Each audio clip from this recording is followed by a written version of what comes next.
Heading toward Cleveland, the road begins to open up, and the skyline slowly rises ahead. A mix of glass, steel, and that unmistakable Midwestern grit. There's something about approaching this city that feels grounded, real, and a little underrated. Cleveland doesn't try to impress you, it just is, and that's what makes it interesting. As you get closer, the first thing you notice is the Lake Erie breeze drifting in. Even miles before you reach the water, the air feels cooler, the sky a little wider, and the city starts to reveal its layers.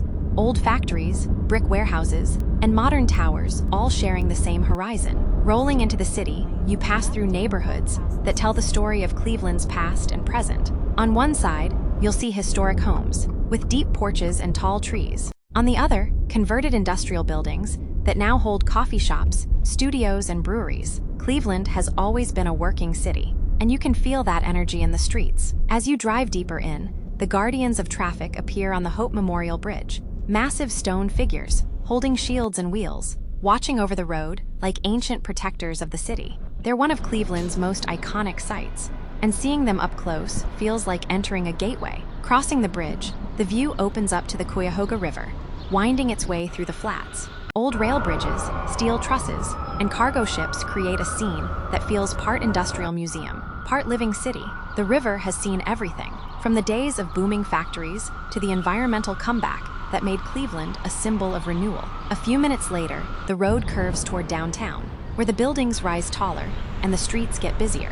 You'll pass Rocket Mortgage FieldHouse, home of the Cavs, and Progressive Field, where the Guardians play. Even on a quiet day, the stadiums feel alive, like the city's heartbeat is stored inside them. Drive a little further, and you'll reach Public Square, the center of downtown. It's a mix of modern design and historic architecture. Fountains, green spaces, and the towering terminal tower, watching over everything. People walk dogs, grab lunch, hop on buses, or just sit and enjoy the day. It's a reminder that Cleveland is a city built for people, not just cars. From here, the road leads toward the lakefront, where the horizon stretches endlessly across Lake Erie. The Rock and Roll Hall of Fame rises like a glass pyramid, catching the sunlight.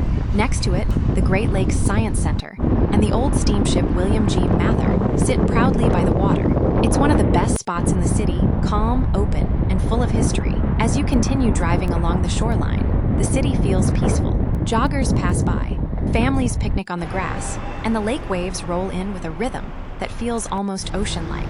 Cleveland may be a big city, but moments like this make it feel intimate. Heading east, you'll pass through the Cultural Gardens area, a long stretch of parks representing communities from around the world: Italian, Indian, African American, Slovenian, Chinese. Each garden tells a story of the people who helped shape the city. It's one of Cleveland's most beautiful and underrated drives. Eventually, the road brings you toward University Circle, home to museums, Case Western Reserve University, and the Cleveland Orchestra.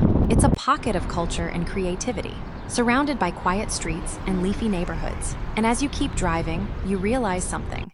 Cleveland isn't flashy. It's not trying to be something it's not. Instead, it's a city of character, built on resilience, shaped by history, and filled with small moments that reveal themselves only when you slow down and look. Whether you're cruising past the skyline, crossing the river, or rolling along the lakefront, Cleveland has a way of surprising you. It's a city that feels lived in, authentic, and full of stories waiting to be discovered.